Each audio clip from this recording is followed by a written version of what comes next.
destiné à d'abord honorer Robert Danzer, qui a reçu hier la médaille d'or de l'Académie au titre de la section production animale. Donc cette section a souhaité, lui a demandé, il a accepté de faire une conférence sur le thème du stress des animaux. Je ne vois pas ce qu'il y a derrière, du stress des animaux d'élevage à l'immunopsychiatrie. Quelques mots pour présenter Robert Danzer, donc, qui est docteur vétérinaire, docteur en sciences, directeur de recherche honoraire de l'INRA et actuellement professeur de psycho-neuroimmunologie à l'université de Houston, donc au Texas. Sa carrière a débuté à l'INRA de Toulouse, nous en avons évoqué quelques aspects tout à l'heure en aparté, par l'étude des troubles induits chez les animaux par l'intensification de l'élevage.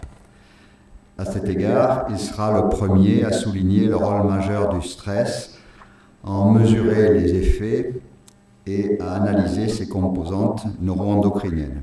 Par la suite, il dirige plusieurs années durant une unité interdisciplinaire de neurobiologie intégrative à l'université de Bordeaux II. Il y poursuit ses travaux sur la neurobiologie du comportement animal et il développe surtout un concept original sur les relations système nerveux, système immunitaire à partir d'observations cliniques humaines.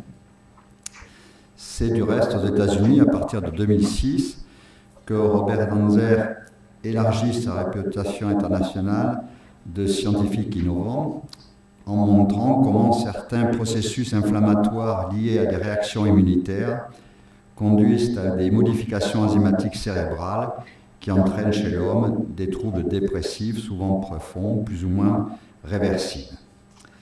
Donc, son parcours est marqué par des investigations fondamentales, mais ouvert à ces incidences.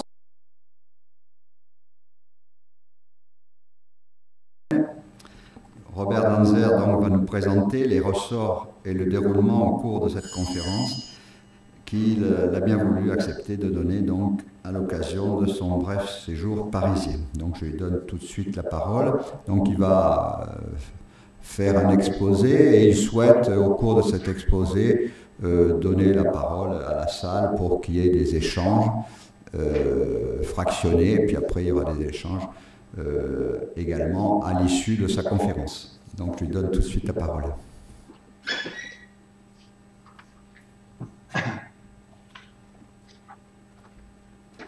Merci, Monsieur le Président, et bonjour mesdames et messieurs, et bonjour aussi à tous mes amis et membres de ma famille qui sont là aujourd'hui.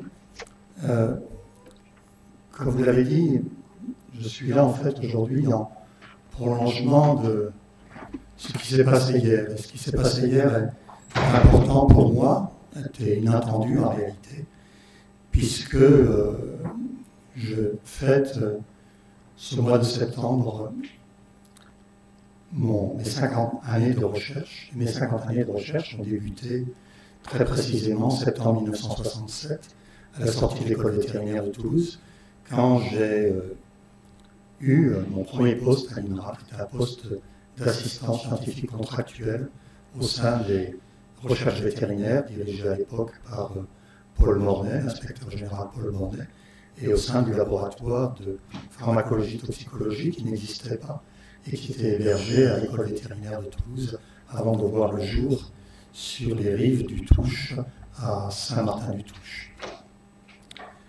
Ce que je voudrais faire aujourd'hui, c'est vous exposer le cheminement d'une pensée, le cheminement d'une recherche scientifique. Et bien entendu, cette recherche scientifique peut, à certains égards, se confondre avec ce que l'on pourrait appeler une autobiographie. Mais je prendrai soin de préciser d'emblée que ce n'est pas une autobiographie véritable, puisqu'en fait, ce que je le cheminement de cette pensée est en fait quelque chose qui a été partagé avec un bon nombre de collaborateurs dont je citerai à la fin les noms et l'importance de leur contribution. Donc le titre est certainement global, du stress en élevage à l'immunopsychiatrie.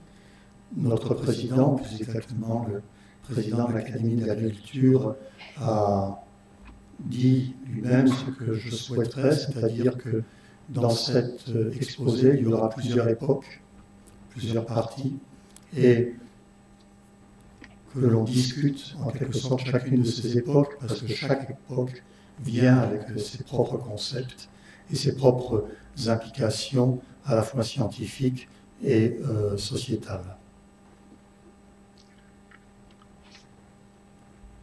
Comme toujours, quand on démarre dans la vie, c'est au travers d'un parcours scolaire et universitaire, et celui-là vous marque. Et il est évident que quand on fait des études médicales, que ce soit des études médicales en faculté de médecine ou des études médicales en médecine vétérinaire, on est tout de suite frappé par cette dichotomie qui existe entre le normal et l'anormal. Je n'avais pas encore connaissance de l'œuvre de Canguilhem à cette époque. Le normal, c'est la physiologie, pour aller vite, mais vous savez très bien que ce n'est pas que la physiologie. Et puis, l'anormal, c'est la pathologie. Et puis, entre les deux, on vous présente un tissu flou qui s'appelle la physiopathologie et qui essaie d'expliquer comment nous passons du normal à l'anormal. Et ce qui m'avait frappé dans ces 4 années d'école vétérinaire, j'ai présenté sur cette diapositive l'école vétérinaire de Toulouse, en haut, dans son ancienne implantation, localisation, derrière la gare Matabio. C'est là que j'ai fait ma première année d'école vétérinaire.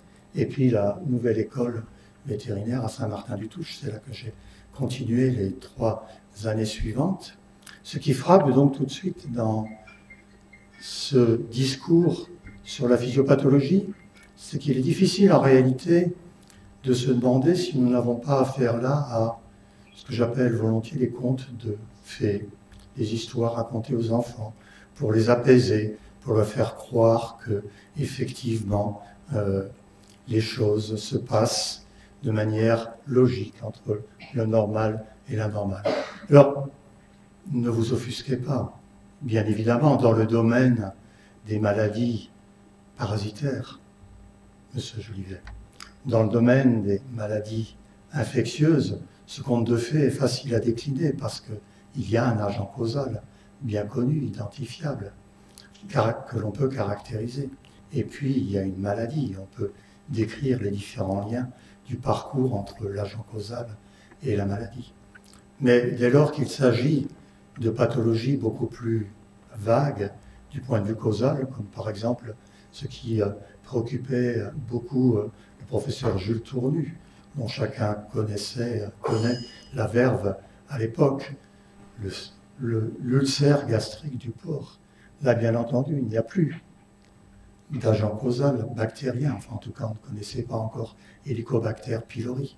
Et donc on imaginait des théories, et beaucoup de ces théories, en fait, reposaient sur cette caractéristique non spécifique du monde environnant qui nous entoure et qui retentit sur notre physiologie, ce que Hans Selye a appelé le stress et la théorie du stress. Je dis volontiers que le stress, c'est une réaction à tout faire, au sens qu'elle permet, cette réaction, de décrire, d'expliquer et de justifier. Si je dis que je suis stressé, aujourd'hui, parce que je présente cette conférence au sein de cette salle illustre, vous comprenez facilement pourquoi je peux être stressé. Et vous comprenez comment je peux décrire l'état dans lequel je suis quand je dis que je suis stressé. Et de la même façon, cette description devient explicative, car si je me mets à bafouiller un peu, vous direz, ah ben c'est normal, il était stressé. Et on passe facilement au terme suivant, du mythe à la Lévi-Strauss, justifier, décrire, expliquer, justifier. Et s'il est stressé, et qu'il se conduit de cette façon parce qu'il est stressé. Peut-être qu'après tout, on pourrait lui donner un peu de propranolol, un tranquillisant agissant à la périphérie pour calmer ce stress. La théorie du stress de Selye, bien entendu, quand elle l'a présentée, n'était pas présentée comme un mythe, elle était présentée comme une théorie biologique permettant de comprendre comment un organisme exposé à des agressions dans son milieu environnant peut passer à travers plusieurs phases pour tenter de s'adapter à ces agressions et ces différentes phases retentissant sur sa capacité de survie.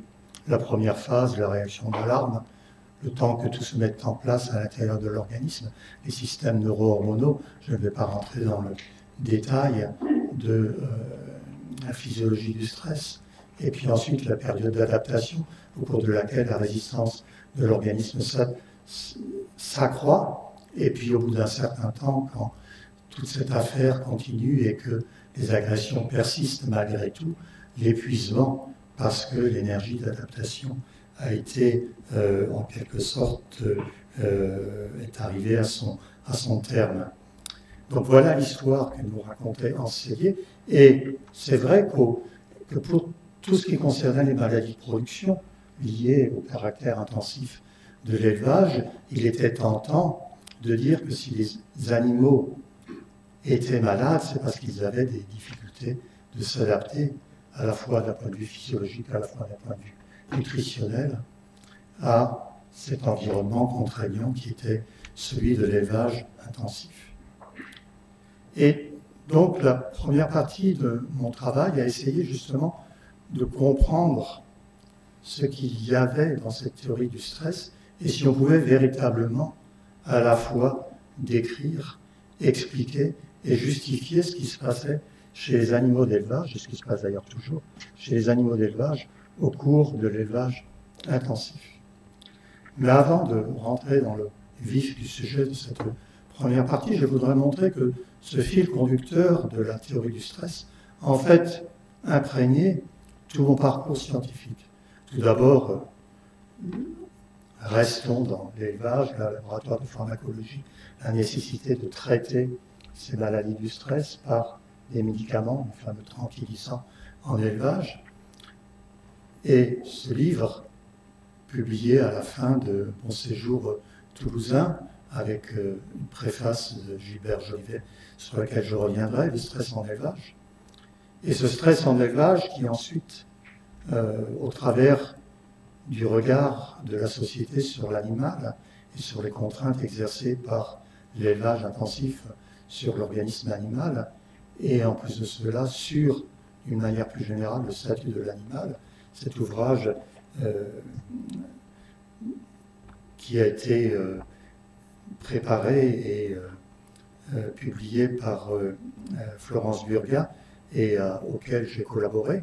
Les animaux d'élevage ont-ils droit au bien-être?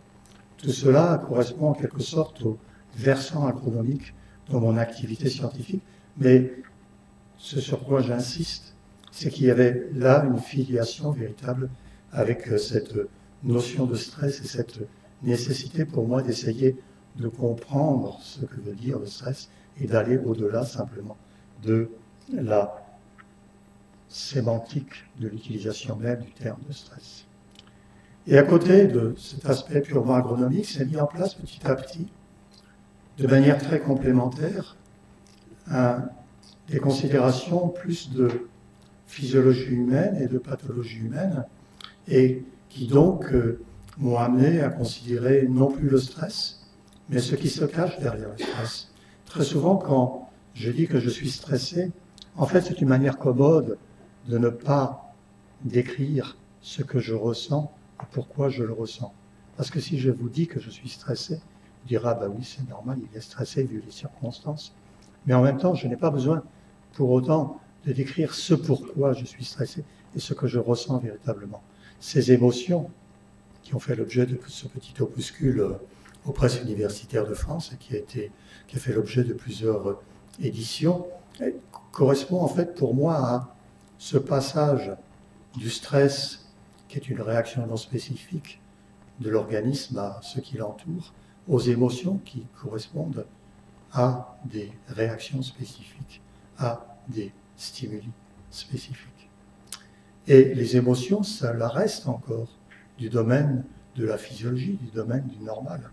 Et bien entendu, ma formation vétérinaire ne pouvait pas me laisser indifférent au versant pathologique des émotions, ce que l'on appelle la psychosomatique. Et c'est donc cet ouvrage publié en 1989 aux éditions Odile Jacob, l'illusion psychosomatique, qui a marqué véritablement mon entrée dans le monde de la psychiatrie et a marqué le début de mes interactions avec les psychiatres et qui a été à l'origine de tout mon travail sur la relation entre la maladie, au sens d'un événement encore physiologique, et je m'expliquerai là-dessus très bientôt, et la dépression.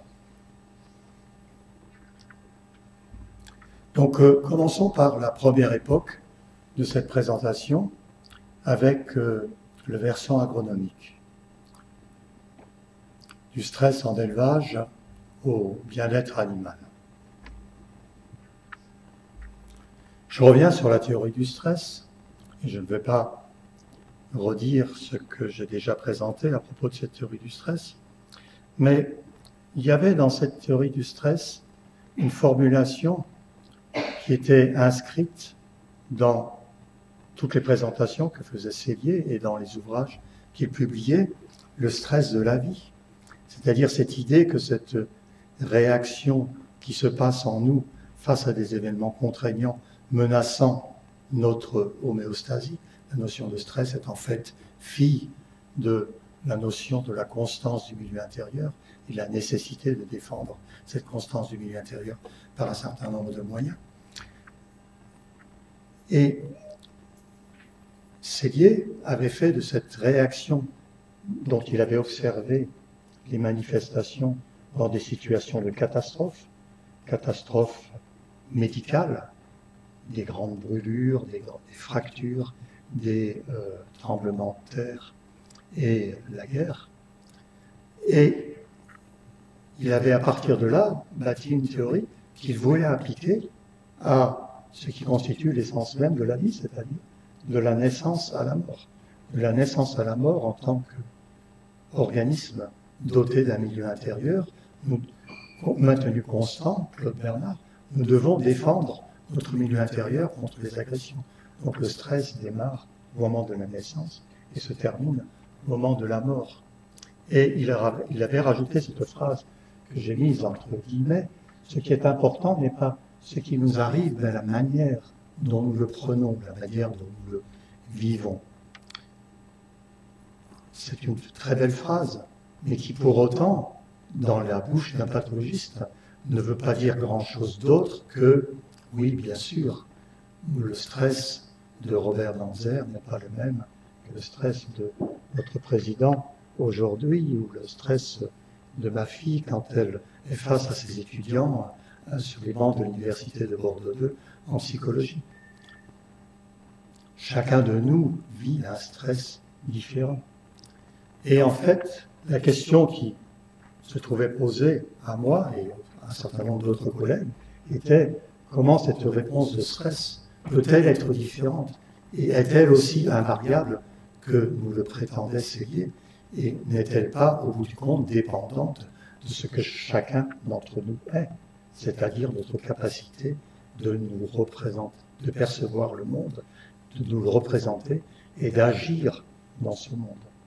Et donc, comment peut-on essayer de donner consistance à cette notion de stress, non plus simplement sous l'angle de la physiologie et de la neuroendocrinologie, qui était ce qui avait attiré l'attention de Sellier, c'est-à-dire les hormones du cortex surrénalien, mais toute la partie psychologique qui expliquait cette activation des systèmes hormonaux impliqués dans la réaction de stress. Donc, voilà ce à quoi je me suis attelé, en fait, à la station de pharmacologie toxicologie à Toulouse. Et en très peu de temps, j'ai remplacé le stress réflexe à la Sellier, que je représente ici de manière un peu caricaturale, et qui était quand même l'essence même de la théorie de Selye. Tout événement perturbe la constance du milieu intérieur, entraîne une contre-réaction physiologique, laquelle cherche à rétablir l'homéostasie par le modèle transactionnel cher aux psychologues et qui en fait a été développé à l'origine par les psychologues Lazarus et Folkman, en particulier aux États-Unis. L'événement n'existe pas en tant que tel, pas uniquement parce qu'il perturbe le milieu intérieur, il existe parce qu'il est perçu et représenté, et qu'il est représenté en fonction de nos ressources personnelles, objectives, aussi bien que subjectives, et dans ces ressources, il y a non seulement les ressources personnelles, mais il y a également les ressources de l'environnement dans lequel nous sommes placés, le fameux support, le fameux soutien social, et tout cela débouche sur un ajustement qui va être une réévaluation de la situation et des actions vis-à-vis de cette situation, donc un réajustement cognitif et comportemental.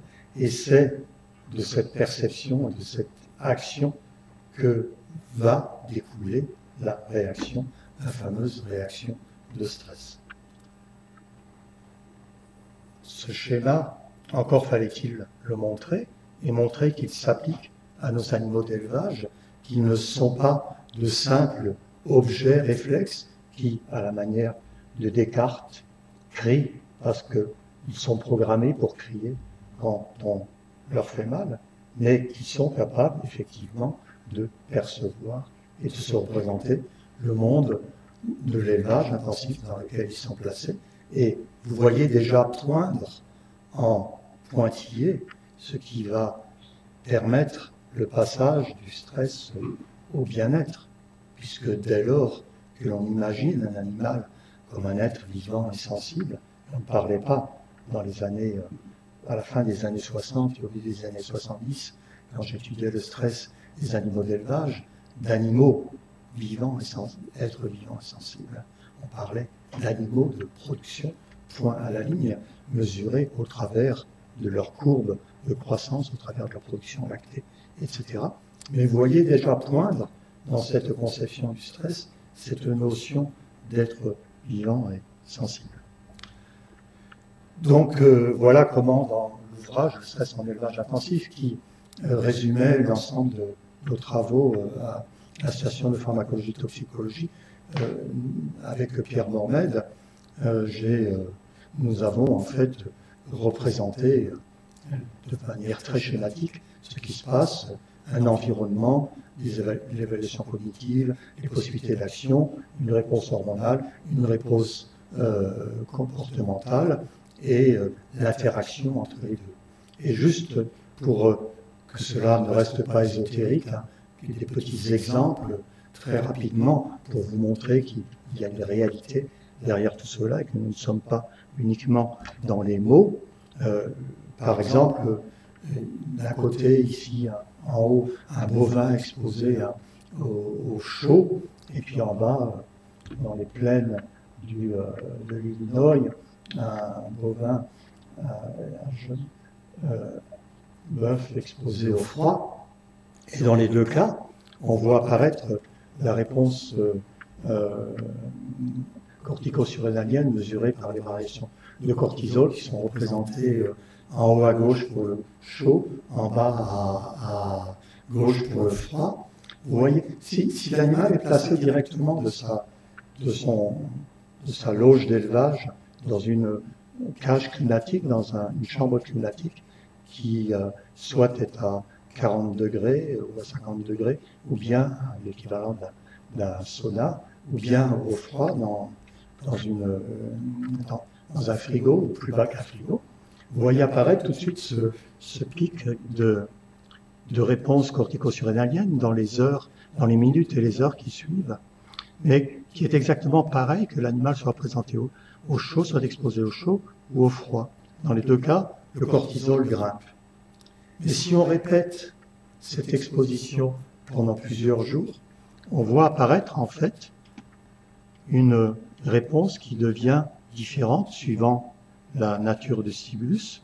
Chaud, eh bien, le cortisol finit par chuter par rapport à la ligne de base, Alors qu'au froid, le cortisol continue à augmenter par rapport à la ligne de base, mais pas autant qu'il a augmenté la première fois. Et en fait, ce qui se passe la première fois, c'est l'émotion non spécifique, l'éveil non spécifique, l'effroi, en quelque sorte, d'un animal exposé pour la première fois à une situation qu'il ne connaît pas et qui explique cette grimpée rapide et uniforme du cortisol, que ce soit face au chaud, face au froid. En d'autres termes, ce qui détermine la fameuse non-spécificité de la réaction émotionnelle, la réaction de stress, que Selye décrivait comme étant liée à la nature même des mécanismes non spécifiques de rétablissement de l'homéostasie, à savoir la mise en place de l'activation sympathique et médulo-surrénalienne et hypophyso-cortico-surrénalienne, peu importe le détail de la physiologie, de la biologie.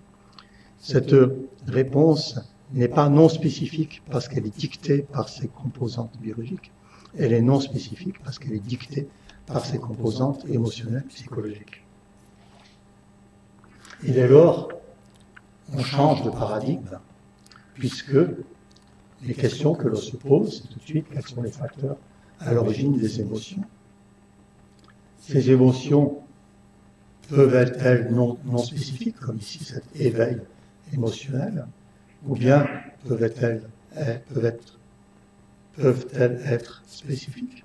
Et dans le cas de nos animaux, les différentes émotions du premier ordre, de deuxième ordre, de troisième ordre, que l'on décrit en psychologie, sont-elles accessibles à nos animaux d'élevage? Et sur le plan biologique, quelles sont les relations entre les aspects comportementaux et les aspects physiologiques de la réponse de stress physiologique, de l'élévation de cortisol? Et enfin, pour terminer, comment tout cela est représenté dans le cerveau?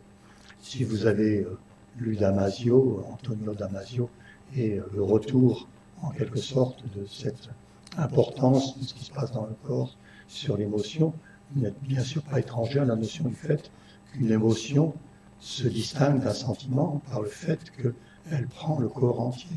L'émotion prend naissance dans le corps.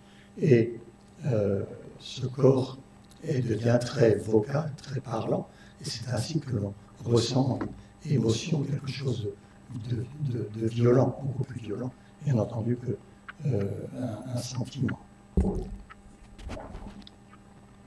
Et donc, par la suite, tout notre travail de recherche a consisté à savoir comment s'articuler comportement et physiologie, comment le comportement pouvait retentir sur la physiologie de l'animal et vice-versa, comment la physiologie de l'animal pouvait influencer le comportement. Je n'ai pas le temps de présenter ces travaux dans le détail, je voudrais juste présenter ce petit exemple, car il a été un moment intéressant de notre recherche, qui est une recherche en quelque sorte sur la naissance des stéréotypies.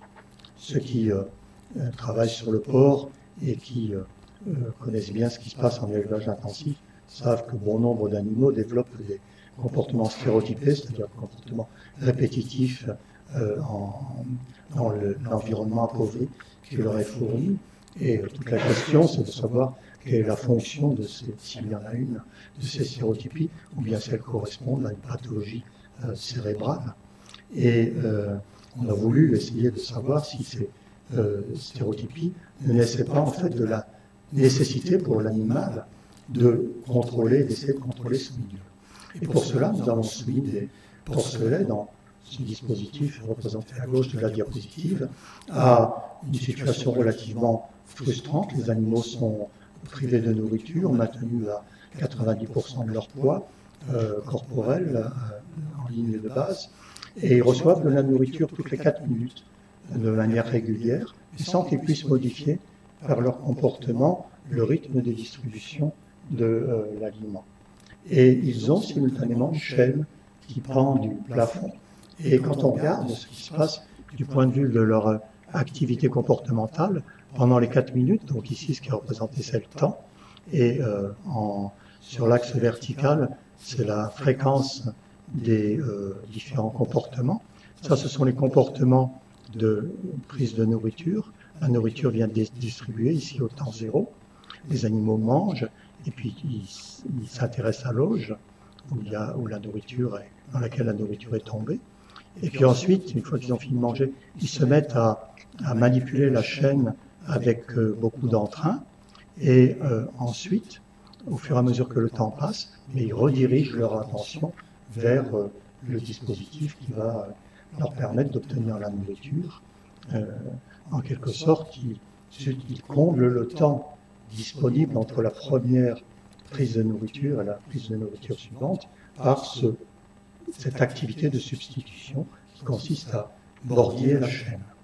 Et cette activité de substitution, en fait, a une importance physiologique pour ces animaux, car si on mesure leur cortisol plasmatique, ici, voici la ligne de base, vous voyez que les animaux ont une élévation de cortisol par rapport à ce qui se passerait normalement dans l'horloge. Et si on mesure à la fin de la séance, j'essaye de retrouver ma flèche, mais j'ai du mal, sur la colonne de droite, sur la colonne de droite, vous avez ce qui se passe si les animaux n'ont pas de chaîne, et au milieu, c'est le cortisol si les animaux ont accès à une chaîne. Et vous voyez que quand les animaux ont accès à une chaîne, en fait, ils arrivent en quelque sorte à diminuer leur niveau d'activation physiologique, comme si cette activité de substitution leur permettait de diminuer la frustration qu'engendre cette situation de distribution de nourriture.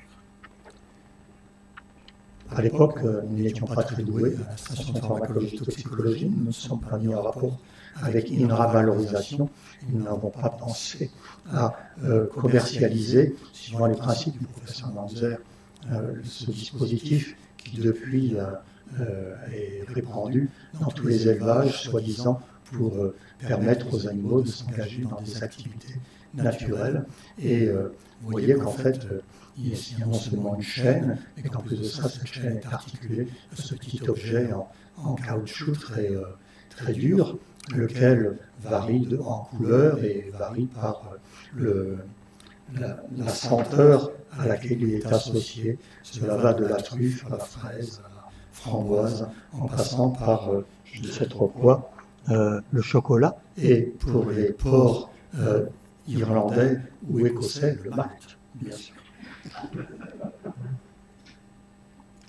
Je passe sur la suivante car je n'ai pas le temps. Et je voudrais maintenant donc passer à cette deuxième partie de la recherche du volet agronomique de ce travail, qui est plus récent donc, et qui est celui qui actuellement imprègne encore l'INRA de toutes les préoccupations de bien-être animal. Gilbert Jolivet, qui avait préfacé avec brio l'ouvrage Stress en élevage intensif, avait écrit dans cette préface cette importance de la relation entre le stress et la notion d'inconfort, et cette nécessité en fait de rattacher cette notion d'inconfort aux caractéristiques de l'environnement, d'oublier la non-spécificité de la réaction de stress pour mieux comprendre ce à quoi l'animal, dans l'environnement de l'élevage intensif, répond. Et comme je vous le présentais dans ces recherches sur le stress, on avait en fait, au travers de ces recherches, tout un répertoire de réponses qui étaient ces interactions entre le comportement et la physiologie. Et donc on pouvait décrire avec beaucoup d'objectivité la façon dont les animaux appréhendent leur milieu, le milieu dans lequel ils sont placés.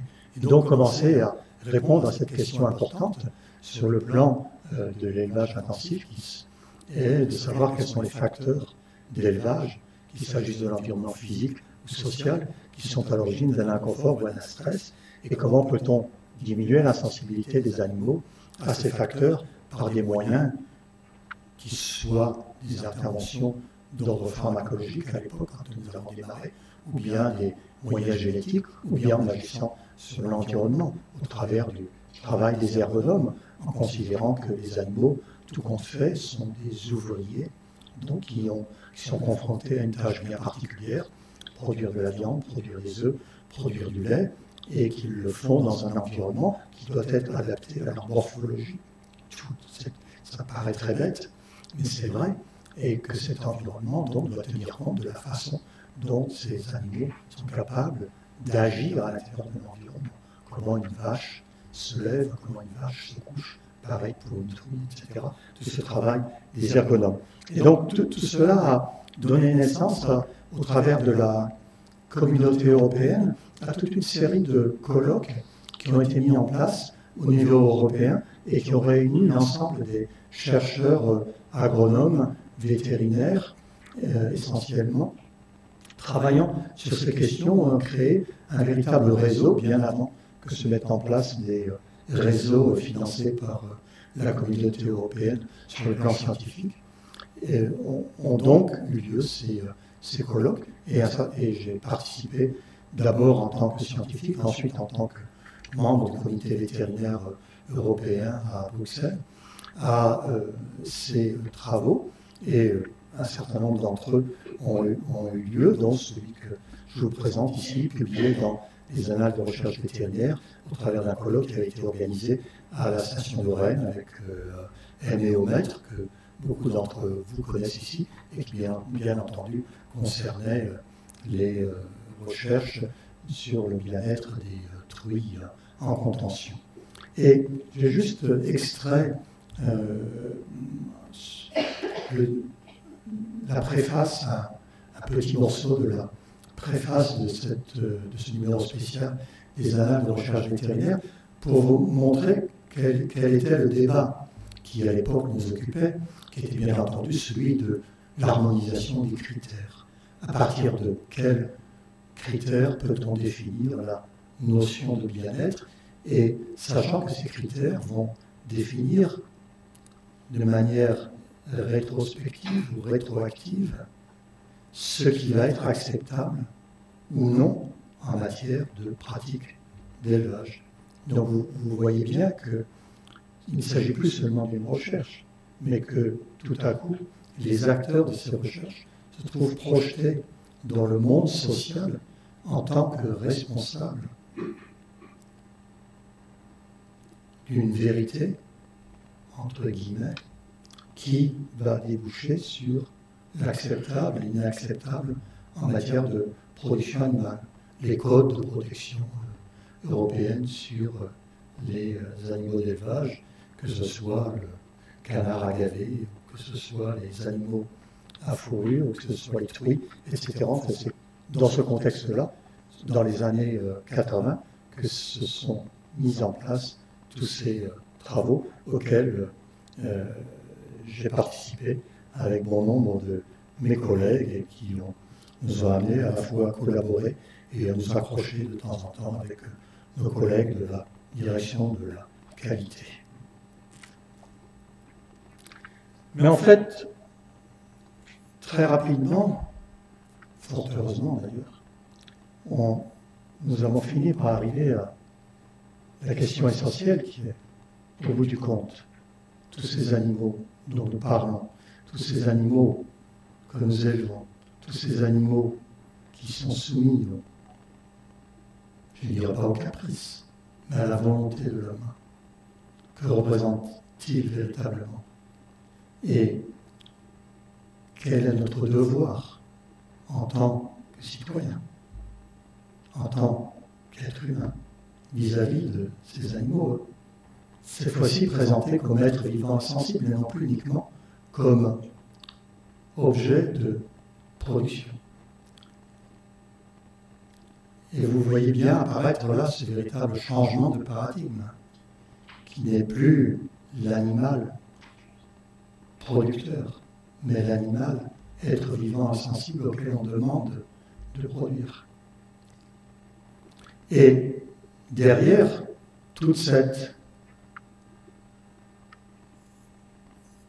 problématique scientifique et technique qui est représentée sur cette diapositive, que recouvre exactement cette notion de sensibilité. Qu'est-ce que cela veut dire qu'un animal est un être vivant et sensible?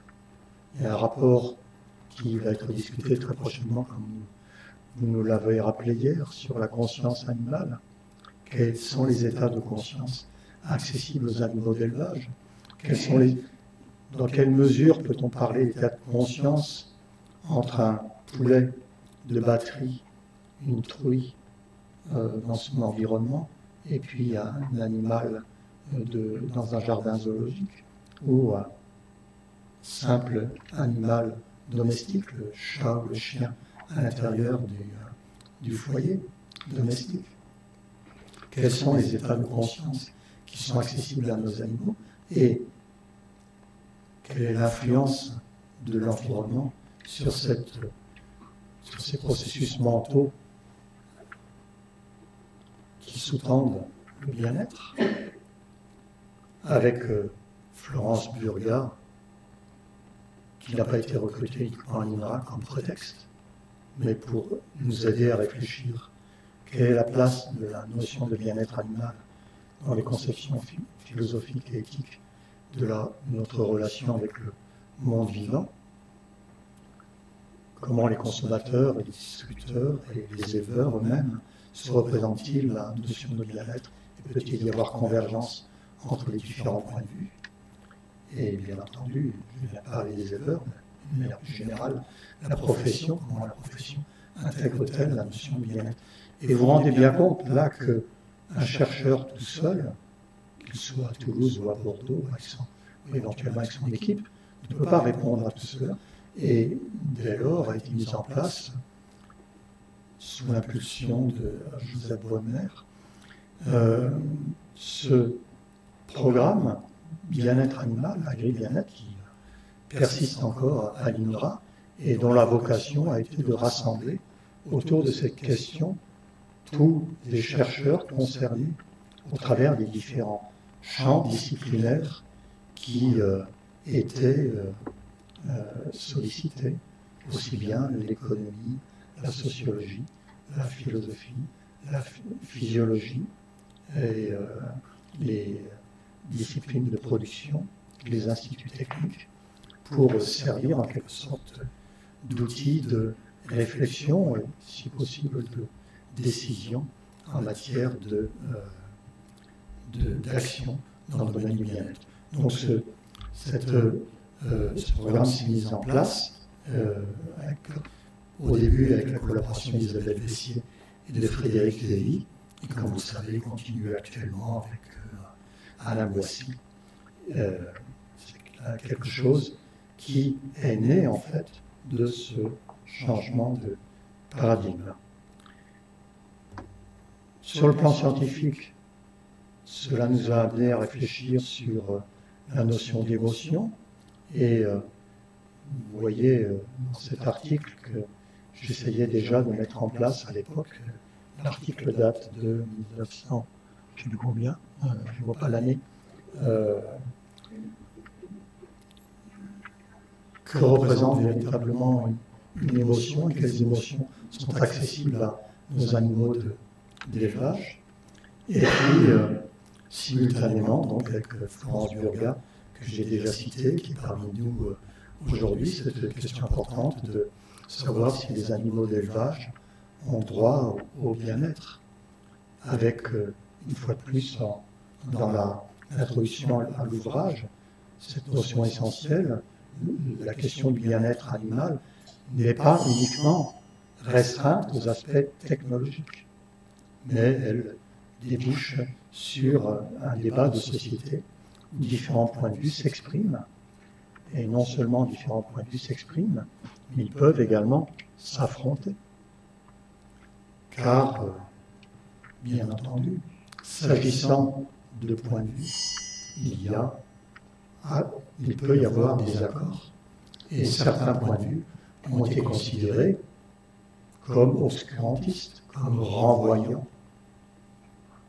l'investissement de l'INRA dans le domaine du bien-être animal à celui de l'anti-science.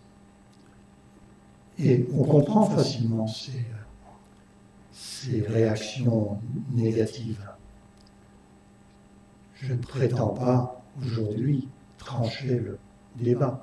Je veux simplement nous permettre de comprendre qu'il y a, par nécessité, un débat de société sur ces questions. Donc voilà la première époque, qui est l'époque agronomique de ce versant de mon travail scientifique. J'ai essayé de le replacer dans une perspective scientifique à partir de la notion de stress, et j'ai essayé aussi de vous montrer qu'il y avait là une richesse beaucoup plus grande que ce que je pouvais soupçonner initialement, et cette richesse qui m'est apparue au fur et à mesure que ces travaux se sont déroulés a été pleinement intégrée au sein de l'INRA. Elle continue, et personnellement j'en suis très heureux, même si je m'en suis éloigné à la fois géographiquement et scientifiquement. Et si vous voulez bien, je voudrais qu'on discute maintenant de cette partie-là. Je vous laisse mener le débat. Merci. Qui souhaite intervenir? Il doit y avoir beaucoup de questions, vu tous les problèmes qui ont été soulevés et qui agitent également la section, qui ont fait l'objet de débats à l'intérieur de la section, en ce qui concerne le bien-être animal ou l'animal à être sensible. Madame. Oui, si vous voulez bien. Muriel Dunier de l'INRA, donc au siège à Paris. Comme certains d'entre vous le savent, puisque notre pilote scientifique, Pierre Lenindre, est venu vous faire une présentation sur l'expertise collective conscience animale il y a quelques mois, l'INRA donc, a sorti une expertise collective sur la conscience animale en 2017, qui était une commande de l'EFSA, l'autorité européenne de sécurité alimentaire, donc à Parme, un financement, donc un contrat avec l'EFSA, et donc les conclusions de cette expertise collective et les pistes de recherche qui ont été issues de ce travail suite à une discussion avec des scientifiques du CNRS, de l'ANSES, l'INRA, enfin, lors d'une restitution le 9 mars, font que le département santé animale de l'INRA actuellement prend en compte ces pistes de recherche et commence à lancer un groupe de réflexion sur la conscience animale, donc avec des projets en 2018, et donc il y a un travail et une réflexion sur conscience animale à l'INRA. Voilà, c'était une information que je voulais vous délivrer, puisque bon, c'est pas très connu hors des circuits INRA. Oui, la section avait eu une séance consacrée à ce sujet. Mais Monsieur Danzer, est-ce que vous faites un lien entre émotion et conscience? Oui, bien sûr. Mais cela va au-delà, car en fait, au travers de la conscience, se trouve posée une autre question, qui est celle de la relation entre émotion et cognition. C'est-à-dire, nous voyons, pour faire simple et aller vite, nous voyons souvent comme des esprits qui sont capables de raisonner de manière rationnelle, alors que chacun sait que la plupart de nos choix sont des choix qui sont dictés par des aspects très, très émotionnels.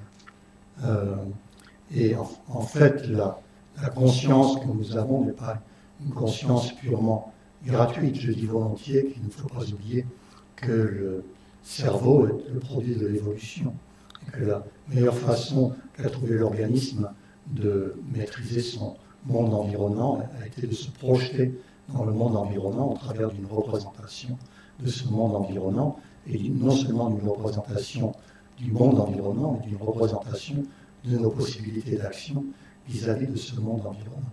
Et c'est cela qui constitue l'élément essentiel de la conscience, le premier élément.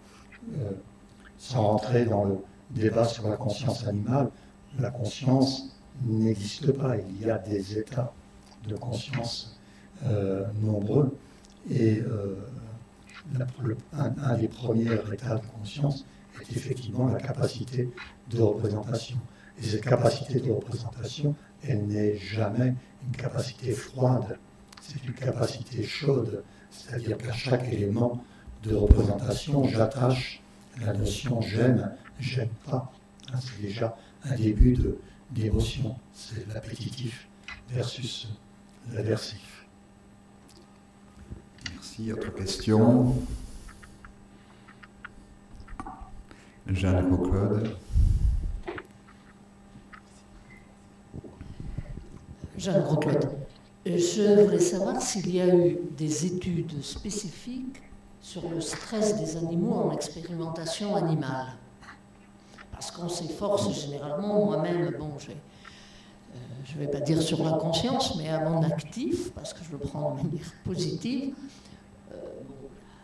la triste fin de milliers de petits rongeurs. Donc, on s'efforce toujours de mettre les animaux, c'est profondément peut-être schizophrénique, mais on s'efforce de mettre les animaux dans les meilleures conditions de confiance et de non-stress, parce qu'autrement, très pragmatiquement, ça brouille complètement les réponses qu'on attend. Donc je voudrais savoir s'il y a eu des études objectives sur ce problème d'expérimentation animale et du stress des animaux. Oui, merci pour votre question. J'ai eu la surprise d'être invité, quand j'étais encore à Bordeaux, à un congrès de primatologie, car effectivement, ceux qui travaillent sur les primates de laboratoire, dits de laboratoire, commençaient à se poser la question des conditions d'élevage de ces primates. Et ils se tournaient vers ceux qui s'étaient déjà posé la question vis-à-vis des animaux d'élevage pour savoir très précisément comment ces questions-là avaient été posées et comment elles avançaient. Donc effectivement, d'une certaine façon, ce que je suis en train de vous dire, c'est que les questions sur le bien-être des animaux d'expérimentation se sont posées beaucoup plus tard que les questions sur le bien-être des animaux d'élevage. Et cela parce qu'en fait, les questions sur le bien-être des animaux d'élevage sont issues, comme j'essaie de vous montrer, de problèmes de production. Ainsi, initialement, le stress en élevage, on ne s'est pas intéressé au stress en élevage parce que on avait ce côté humanitaire pour nos animaux d'élevage, mais bien parce qu'il y avait casse au niveau de... Je me rappelle, j'évoquais hier soir avec Gilbert Jolivet et Joseph Bonnemer, ces porcs que l'on regardait droit dans les yeux et qui tombaient raides, le fameux stress du porc sensible, qui plus tard a été caractérisé comme sensible à la lotane. On avait véritablement du dégât, mortalité et morbidité en élevage liées aux conditions dites de stress. Mais les animaux expérimentaux, bon, peu importe, dans la mesure où il suffit de leur inoculer une bactérie ou un virus ou une tumeur, et puis ils font ce qu'ils sont censés faire, c'est-à-dire être l'objet d'une expérimentation, et peu importe leur bien-être. Donc tout ça change, mais pas suffisamment encore, et je suis bien placé pour en parler, parce que travaillant dans un centre anticancéreux, où l'animal, la souris essentiellement, est l'objet de bon nombre de greffes de tumeurs humaines ou de tumeurs spontanées produites par des mutations génétiques.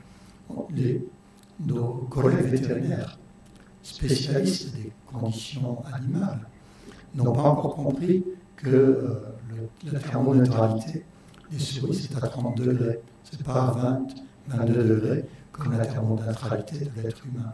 Si bien qu'on est en train, maintenant que l'on commence à s'intéresser non plus seulement à la sensibilité des tumeurs, à la chimiothérapie ou à la radiothérapie, mais en fait au métabolisme de la tumeur elle-même et à l'interaction entre le métabolisme de la tumeur et le métabolisme de l'autre, on est en train de se rendre compte qu'en fait, on est dans un monde qui est un monde complètement artificiel, car les animaux qui ont des tumeurs sont des animaux qui subissent un stress thermique, car ils sont élevés à 22 degrés, au lieu d'être élevés à 30 degrés.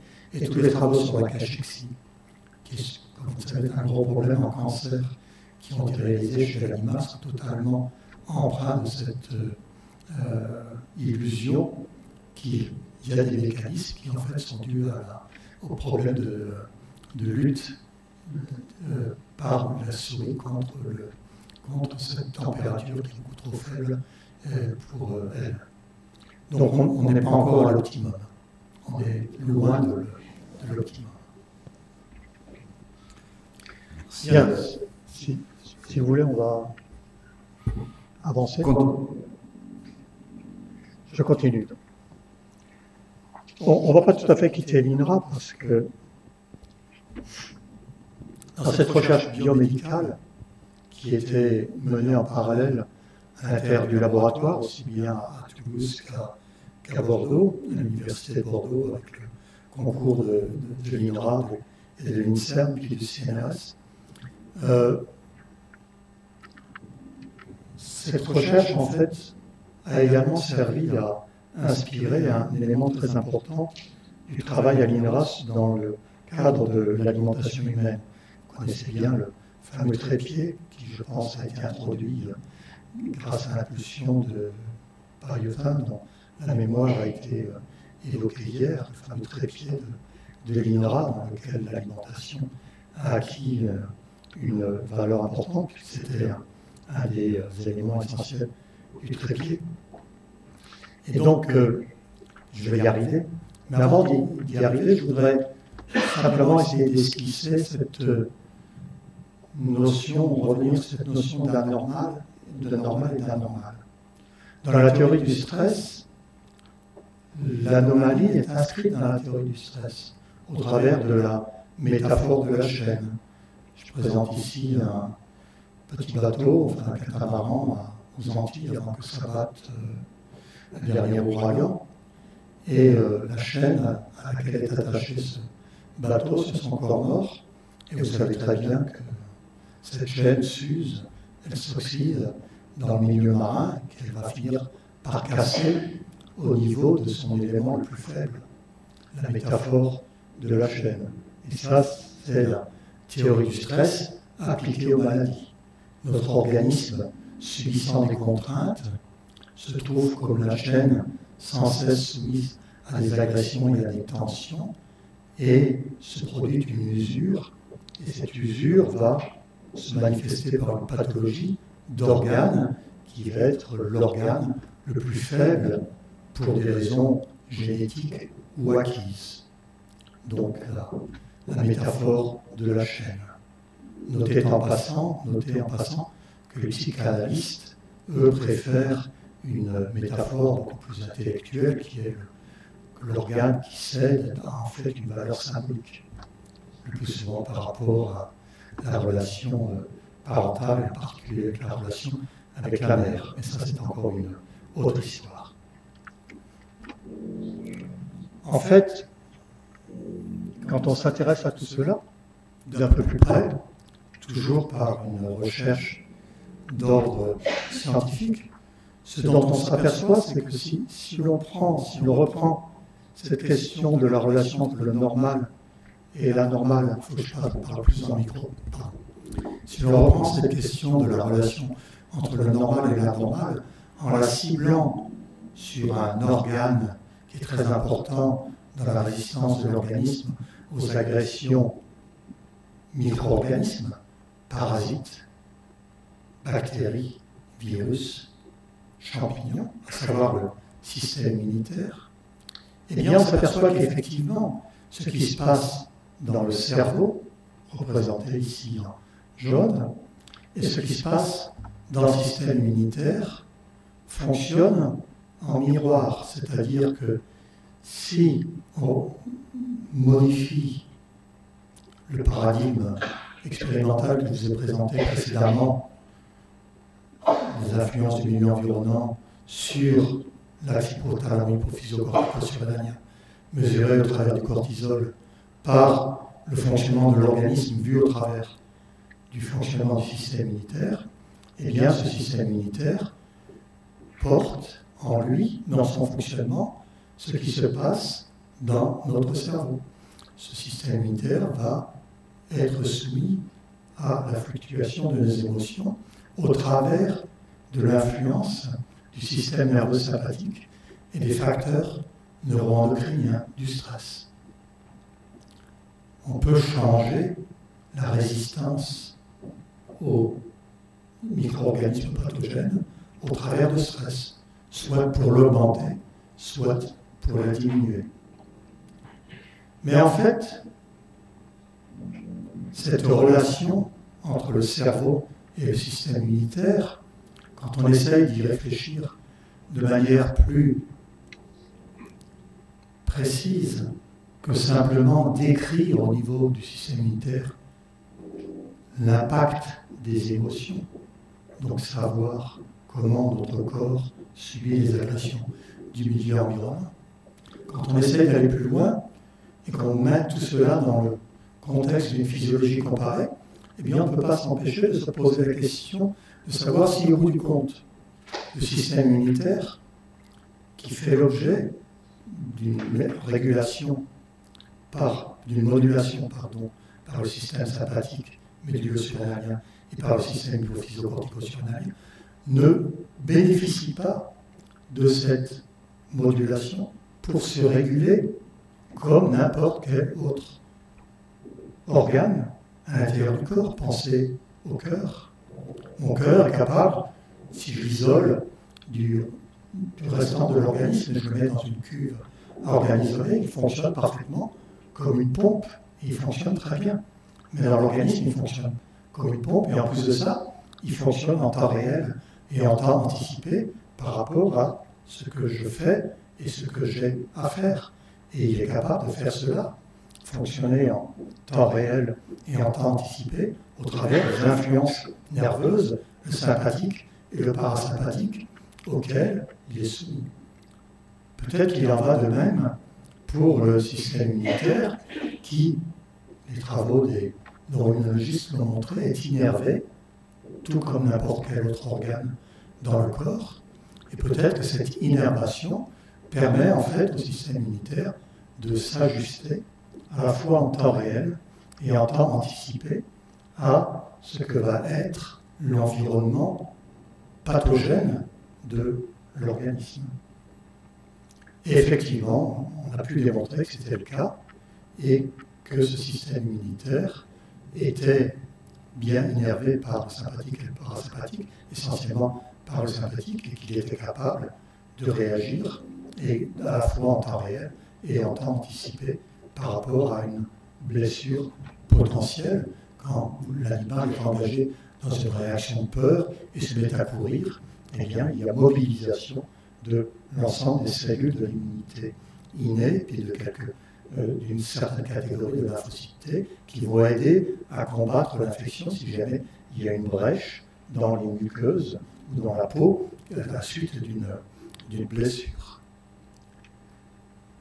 Donc cela veut dire que comme n'importe quel autre organe, le système immunitaire peut être régulé. Mais pour qu'il soit régulé, encore faut-il qu'il puisse, ce système immunitaire, communiquer à l'organe qui le régule, le cerveau, l'information concernant son état. Pensez à un radiateur. Un radiateur ne peut fonctionner de manière régulée que s'il est capable de sentir la température, la chaleur qu'il émet, et par l'intermédiaire du thermostat, activer ou éteindre le courant. C'est un système régulé en feedback. Donc, peut-être qu'il en va de même pour la relation cerveau-système immunitaire. C'est-à-dire qu'au bout du compte, si le cerveau a établi des relations avec le système immunitaire, ce n'est peut-être pas tellement parce que le système immunitaire peut agir en fonction des informations que lui envoie le cerveau, mais peut-être parce que le système immunitaire a besoin du cerveau pour faire un certain nombre de choses qu'il n'est pas capable de faire tout seul. Le système immunitaire existe dans notre corps pour nous défendre contre les organismes pathogènes. Mais n'importe quel pathologiste vous dira ce n'est pas uniquement une réaction immune qui se passe au sein de notre corps quand nous sommes exposés à un micro-organisme pathogène. C'est une réaction complète qui est décrite ici comme la réaction, le comportement de maladie. Les 3 épisodes de la vie de ce chien. À gauche, notre chien en bon état de santé, remuant la queue, s'intéressant à ce qui se passe dans son environnement et rencontrant dans son environnement, soit par l'intermédiaire de la nourriture, soit par d'autres moyen d'infestation des micro-organismes pathogènes. Ce chien devenant malade, et malade montant le signe essentiel de la maladie, qui est la fièvre, l'augmentation de la température corporelle, qui, comme vous le savez, est une réaction adaptative, aussi adaptative que la réaction de peur face à un danger physique, adaptatif parce que, à la température corporelle que nous atteignons au cours de la fièvre, presque toutes les multiplications cellulaires sont arrêtées et simultanément se mettent en place à l'intérieur de l'organisme sous l'effet des molécules qui déclenchent la fièvre, un certain nombre de réactions biochimiques qui sont à l'origine du complément et de l'importance du complément dans la réponse immune. Et puis tout cela débouchant, fort heureusement pour l'humanité et puis également l'animalité, sur la guérison, car nous n'avons pas attendu les vaccins et les antibiotiques pour survivre aux infections auxquelles nous sommes exposés. Nous avons pu survivre grâce à cette réaction de fièvre.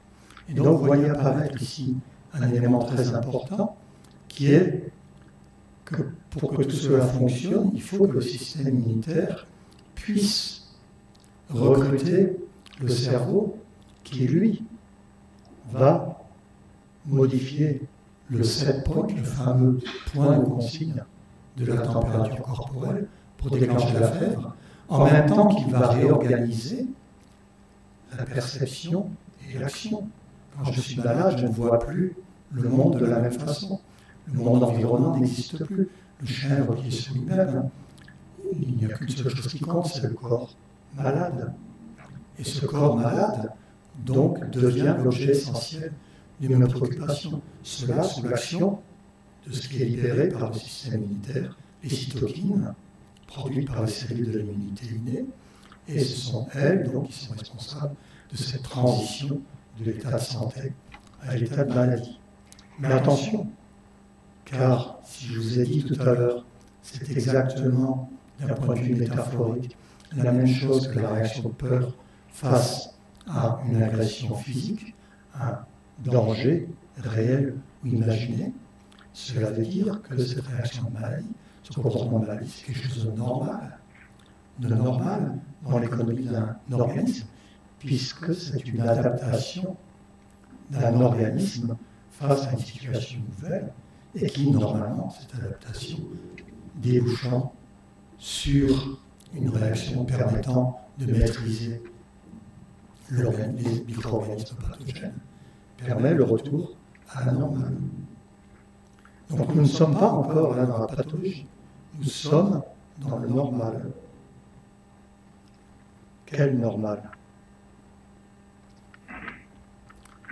Je passe très vite parce que cette biologie, simplement, implique que, à gauche, ce qui se passe dans l'immunité innée, c'est-à-dire macrophages, monocytes, le décodage des agents pathogènes par les récepteurs présents sur ces cellules, ce qui a donné l'objet du prix Nobel, un des derniers prix Nobel français avec les récepteurs Toll, débouchant sur les molécules inflammatoires périphériques, ces molécules inflammatoires périphériques agissant sur le cerveau, mais ne rentrant pas dans le cerveau.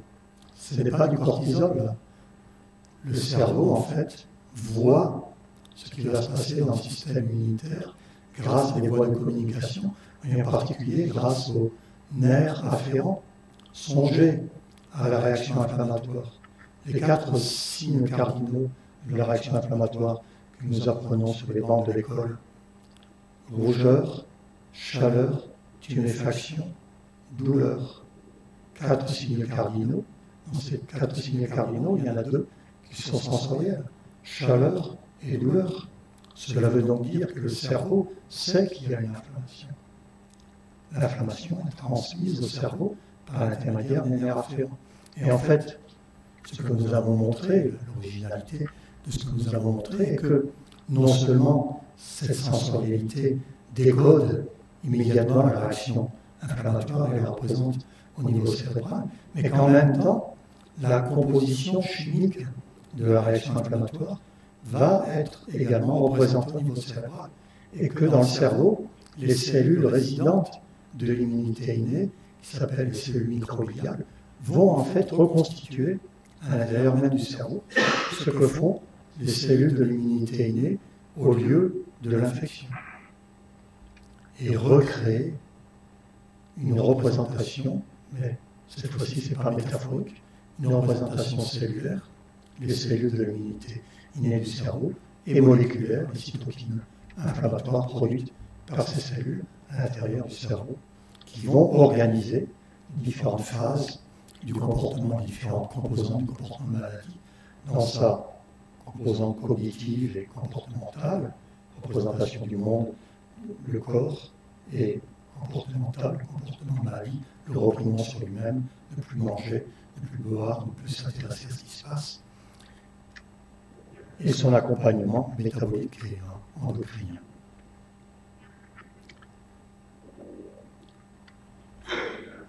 Changement de paradigme, une fois de plus.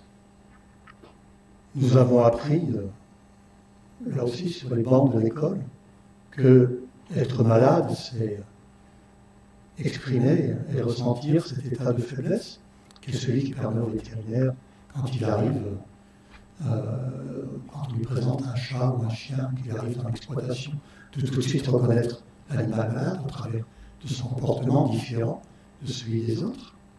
Et ça, c'est l'interprétation médicale habituelle. L'état de faiblesse est une fonction directe de l'intensité de la réaction inflammatoire. Mais en fait, c'est comme c'est organisé dans le cerveau, mais ce n'est pas du tout comme ça que ça se passe. Ce qui se passe, en fait, c'est que cet état inflammatoire, cette maladie, est un véritable comportement motivé. Et quand je dis motivé, c'est le terme motivation avec la signification psychologique de ce terme, c'est-à-dire la représentation et l'action. Un état central, un état cérébral qui organise nos perceptions, nos représentations et nos actions. Et donc, en fait, ce qui va se passer chez l'individu malade n'est pas uniquement fonction de cette inflammation induite par le micro-organisme pathogène, mais bien par cette interaction entre les micro-organismes pathogènes et les contingences environnementales. Je ne résiste pas au plaisir de vous montrer l'expérience qui nous a permis de démontrer cela, car ça a été véritablement une expérience clé. Nous avons utilisé des petites souris dont la seule chose importante était, s'agissant de souris venant de mettre bas une portée de mère, s'occuper de la portée. Pour une souris mère, la seule chose importante, c'est les petits. Les petits qu'il faut protéger, qu'il faut nourrir. Donc ça, c'est ce qui constitue le comportement maternel, sous-tendu par une motivation maternelle, elle-même sous-tendue par un état hormonal bien connu. Et nous allons nous amuser à jouer des tours à cette souris au laboratoire en la rendant malade. Alors normalement, une souris en bonne santé, quand les petits viennent téter, elle arque son corps pour permettre aux sourisseaux d'accéder aux mamelles. Quand les petits se dispersent à l'intérieur de la cage, elle les ramène un par un en les prenant dans la gueule pour les ramener au niveau du nid. Et puis quand on enlève le nid, qu'on lui a permis de construire en lui fournissant de la laine, elle va reprendre cette laine qu'on lui donne et refaire un nid. Donc ça, ce sont des éléments du comportement maternel. D'une part, l'allaitement, la présentation active des mamelles aux souriceaux, et d'autre part, ramener les souriceaux au nid et la construction du nid. Ces éléments du comportement maternel, on va maintenant les soumettre à la maladie, c'est-à-dire qu'on va rendre cette souris malade en lui injectant une endotoxine d'Escherichia coli qui va déclencher une réaction fébrile, et ces animaux sont testés à la thermoneutralité de laboratoire que j'évoquais précédemment, 24 degrés. Et on s'aperçoit que la souris, elle est dans son coin, elle est malade, repliée sur elle-même. Les souriceaux essayent de téter, la mère ne répond pas aux stimulations des souriceaux, du moins pas apparemment. Mais si par contre on prend les souriceaux, qu'on les disperse dans la cage, et qu'on enlève le nid pour donner à la mère de la laine, pour refaire un nid, eh bien à 24 degrés, tout de suite, elle va émerger de son comportement de maladie pour ramener, avec difficulté, parce qu'elle a mal aux articulations et aux muscles, sous l'effet de l'inflammation. Elle va ramener lentement, mais sûrement, une par un par un, les souriceaux au niveau de la laine. Mais elle ne va pas, à 24 degrés, faire de nid. Et si on augmente encore les contraintes, contingences environnementales, les contraintes environnementales, en donnant à la souris les mêmes stimulations, mais dans un environnement à 6 degrés, mettant la cage sur un lit de glace, eh bien, non seulement la mère va se précipiter beaucoup plus vite pour aller ramener les souriceaux au niveau de la laine, mais elle va utiliser la laine pour reconstruire un nid qui est aussi efficace que le nid qu'elle construit normalement. Donc vous voyez que ce qui se passe au niveau de la maladie est bien fonction non pas uniquement de la quantité d'organismes pathogènes à laquelle nous sommes exposés, mais bien à ce qui se passe également dans d'autres environnements. Donc la maladie devient comportement, et en fait nous avons mis le doigt, et c'était cela l'originalité du travail, sur une nouvelle motivation qui n'avait jamais été décrite. On connaît la faim, on connaît la soif, on connaît la peur, on connaît un certain nombre de motivations, mais on ne connaissait pas la maladie en tant que motivation. Alors à partir de là, je reste encore au niveau de l'INRA. Bien sûr, quelle est la question qui se pose, c'est comment cet état de maladie menace-t-il notre bien-être? Et comment cet état de maladie devient-il pathologique?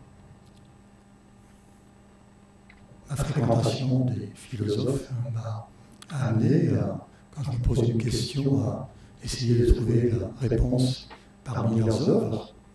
René Le Riche donne une excellente définition de la santé, qui est bien meilleure que celle de l'Organisation mondiale de la santé, à savoir la santé et la vie dans le silence des organes.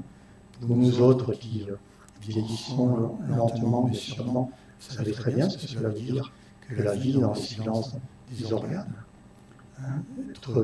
Et il continue en disant qu'effectivement la santé, c'est cette capacité que nous avons à tout moment de faire ce que nous voudrions faire, sans aucune contrainte exercée par notre corps sur ses possibilités d'action. Et puis, Georges Canguilhem, au travers de cette autre définition de la santé, être en bonne santé, c'est pouvoir tomber malade et s'en relever, qui introduit bien évidemment cette notion de réversibilité qui est centrale à la pathologie. La pathologie, c'est ce qui est irréversible et qu'il faut rendre réversible à nouveau au travers de la pratique médicale.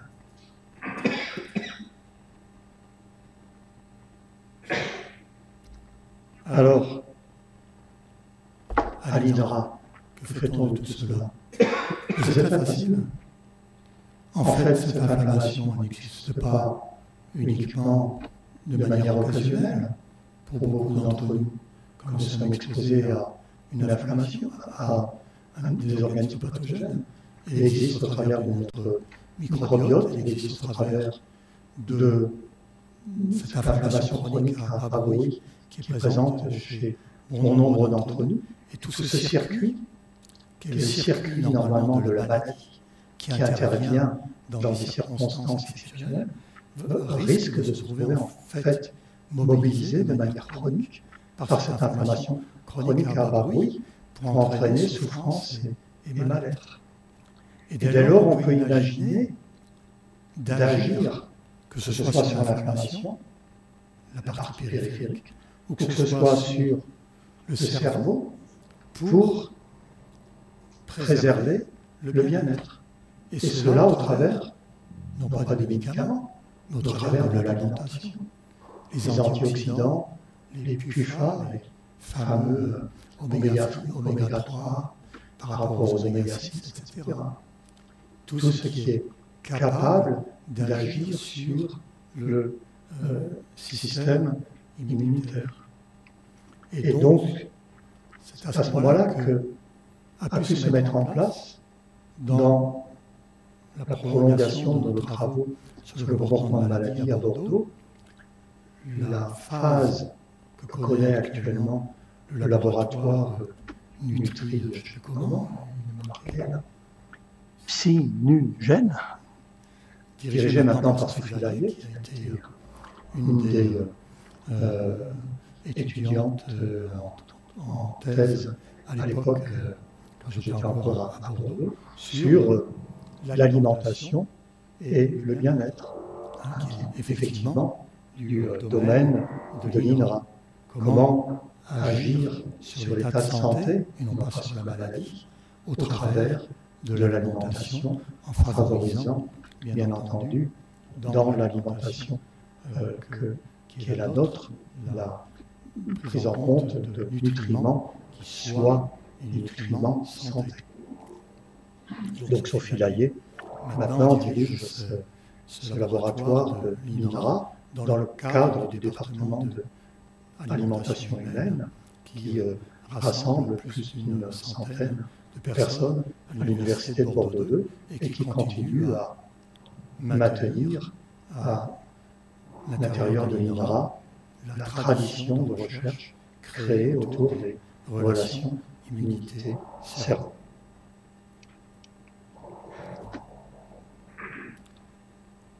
Avant de passer à la troisième et dernière époque de mon exposé, peut-être une petite pause pour quelques questions et souffler un peu. Qui souhaite intervenir? Se détendre.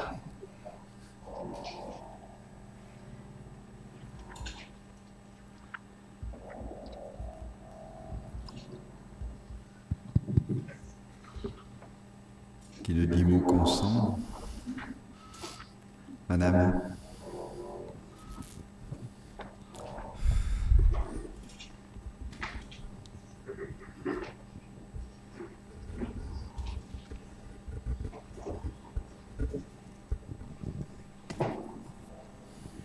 Oui, merci pour cette conférence très intéressante. Daniel Duré, sociologue de l'alimentation et nutritionniste. Je voudrais juste évoquer un concept qui doit compléter toute cette réflexion actuelle que nous avons sur le bien-être animal, qui est de ne pas oublier, et c'est important parce que dans la controverse sociétale, ce débat est présent aussi, qui est de ne pas oublier que le fondement de l'existence de l'élevage et des comportements qu'on a envers les animaux, c'est quand même pour répondre à un besoin biologique fondamental qui est de les manger, parce que nous sommes omnivores et nous avons besoin de manger à la fois des animaux et des végétaux, et que le stress de l'animal qui va être tué est un stress qui existe dans l'ensemble de la nature. Le stress des animaux d'élevage, oui bien sûr, mais aussi on peut s'intéresser au stress de l'antilope au moment où elle va être égorgée par le lion, même quand elle est en train de brouter et qu'elle entend un lion arriver, il y a un grand stress dans le troupeau. Donc je pense que cette réflexion sociétale, philosophique, doit s'accompagner d'une réflexion sur le fait que la fonction normale de la vie et de tout être vivant, c'est un jour d'être mangé par un autre être vivant. Et donc le stress, la peur d'être tué et le stress qui accompagne l'acte de mise à mort, finalement c'est un stress, je dirais, qui fait partie de la vie, qu'il est peut-être important de distinguer le stress dû à de mauvaises conditions d'élevage, qu'on peut toujours discuter, améliorer, et je pense que les éleveurs sont tout à fait prêts à cette discussion, de ce que j'en connais, du stress qu'on ne peut pas éviter, de la mise à mort, que nous connaissions autrefois, puisqu'autrefois, on peut relire le livre de la jungle, hein, on pouvait nous aussi être stressés par les tigres qui venaient, ou les lions qui venaient nous essayer de nous tuer pour nous manger. On ne connaît plus ça aujourd'hui. Et je pense aussi, vous le disiez avec raison en introduction, le stress dépend de nos représentations. Effectivement, nous sommes des êtres conscients, pensants, donc nous avons des représentations sociétales. On peut par exemple se souvenir qu'il y a un siècle, les associations de protection des animaux étaient tout à fait d'accord pour favoriser l'élevage industriel. Et ils étaient même d'accord, par exemple, pour gazer les chiens errants qu'on trouvait dans les rues, mais le choix n'était pas encore passé par là. Donc finalement, nos inquiétudes par rapport au véhicule de l'animal sont totalement dépendantes de nos représentations sociales, de ce qu'on vit dans la société. Et je pense de ce point de vue-là qu'on peut aussi accompagner notre réflexion par la façon dont nous-mêmes vivons la violence, la vue du sang, la souffrance, le stress, dans une société où la médecine a fait des progrès, où nous, et tant mieux, nous mourrons plus âgés, nous sommes en meilleure santé, la maladie est mieux guérie, mais ça s'accompagne aussi d'un biais de représentation qui est que nous refusons cette vision normale de la vie, on évacue la mort, on met les personnes âgées dans des maisons médicalisées le plus loin possible, on ne veut pas voir la souffrance. C'est un réflexe normal, et quand il y a un accident sanglant à la télévision, on cache avec un linge blanc pour ne pas voir le sang couler. Donc je crois que notre pensée vis-à-vis, notre représentation du stress animal doit être inclue dans l'ensemble des représentations que nous avons dans la société moderne. Sinon, on risque de dévier effectivement vers des conceptions qui peuvent aller à des extrémismes. Le mot extrémisme n'est pas une critique, c'est je dirais un constat, puisqu'on sait qu'une partie des mouvements qui militent de façon forte contre le stress animal ne militent pas contre le stress animal, mais militent en fin de compte pour la suppression de la consommation de produits animaux. Donc ça, il ne faut pas l'oublier non plus. Et le débat doit aussi bien poser les questions. Pour quelles raisons militons-nous pour le bien-être animal ? Je vous remercie de ce commentaire. Je ne pense pas que j'ai véritablement à y répondre. Sinon, pour rajouter un point de vue historique, la première société de protection des animaux en France a été mise en place pour répondre aux soucis de décence qu'avaient les mères vis-à-vis de leurs enfants quand ces pauvres enfants étaient exposés à la vue des cochers qui frappaient les chevaux pour les faire avancer. Je crois que sur le plan historique, c'est comme ça qu'est née la première société de protection animale en France, en tout cas à Paris. Mais bon, vous exprimez un point de vue qui, je pense, n'est pas totalement partagé. Donc,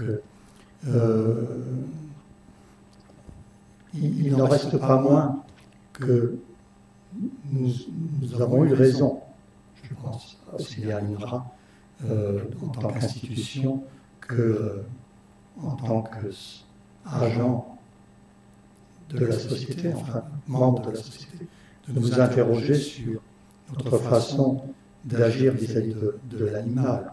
Je veux dire, l'élevage intensif dans les 30 Glorieuses s'est mis en place pour répondre à des préoccupations purement économiques. Et l'animal est resté un peu, a été un peu négligé tant qu'il produisait, mais il produisait avec beaucoup de casse.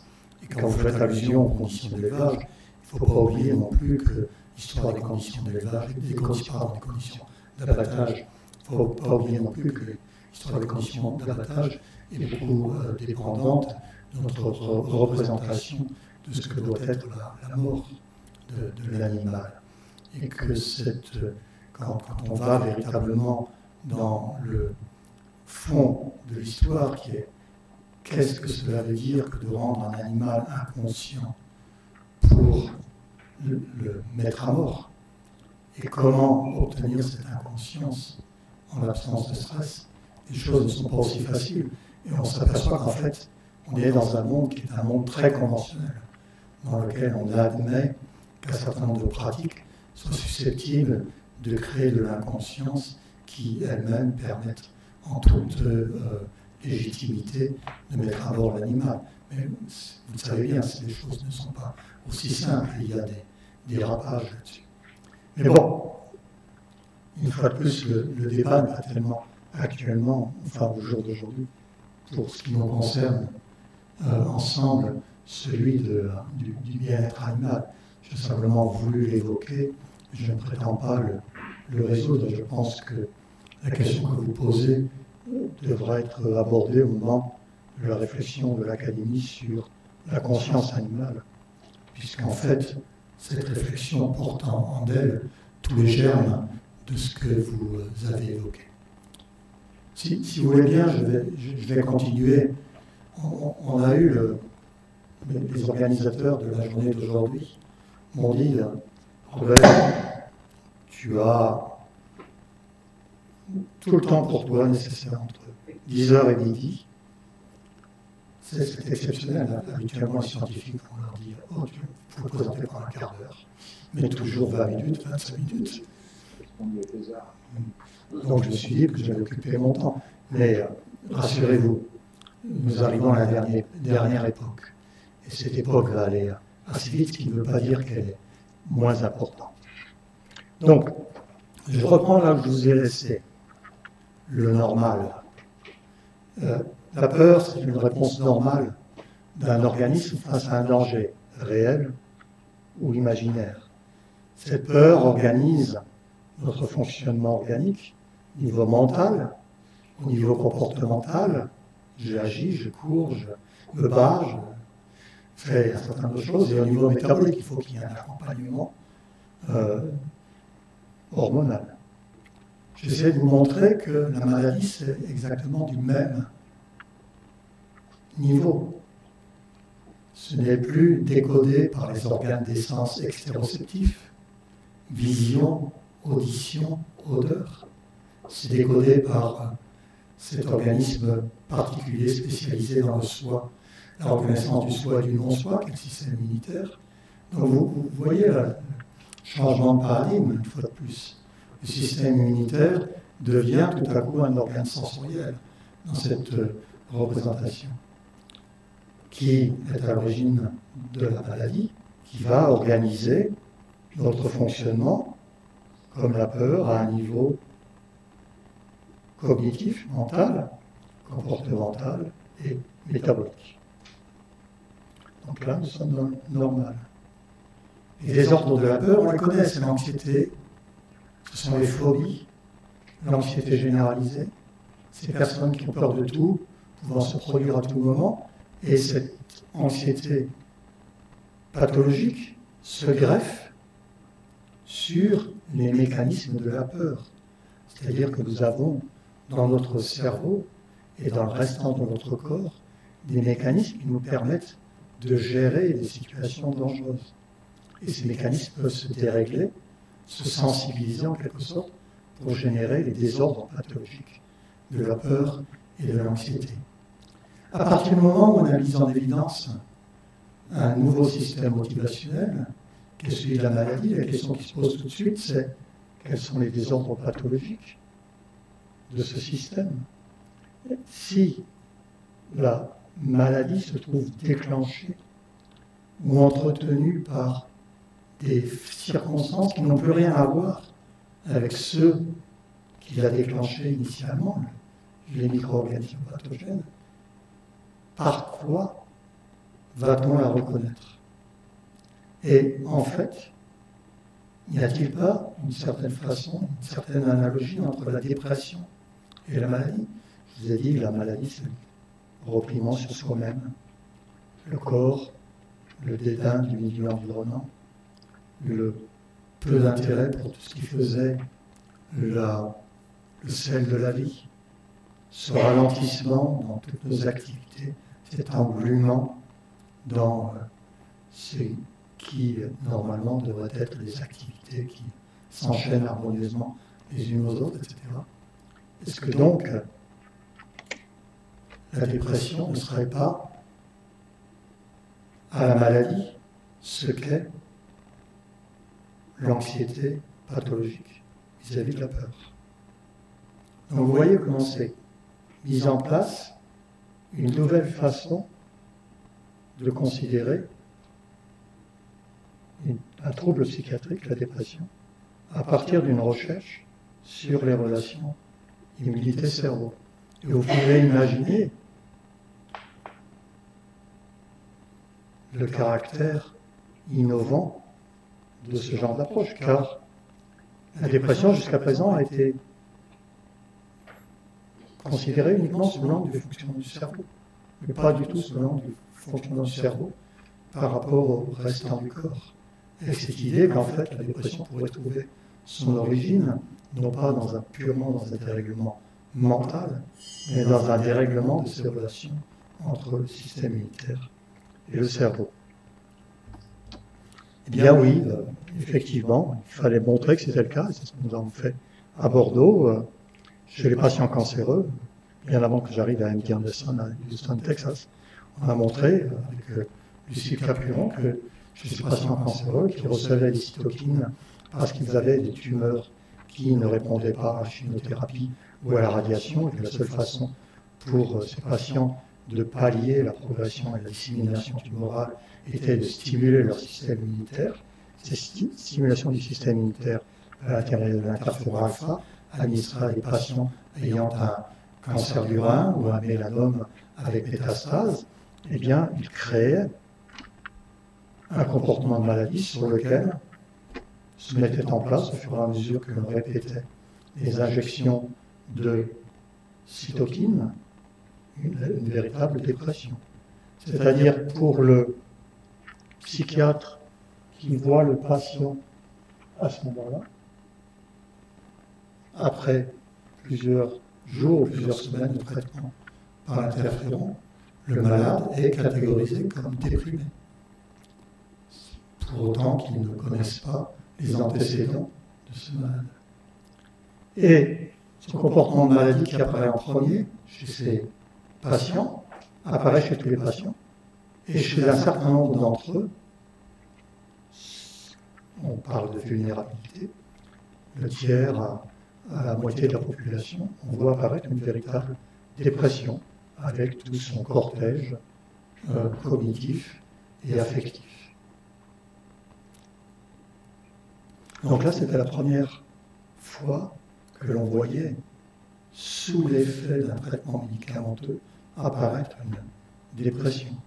Vous imaginez l'état d'excitation dans lequel nous pouvions être, puisque nous avions l'équivalent d'une expérience, une quasi-expérience, au travers de ce que faisaient les cancérologues dans le traitement de ces maladies.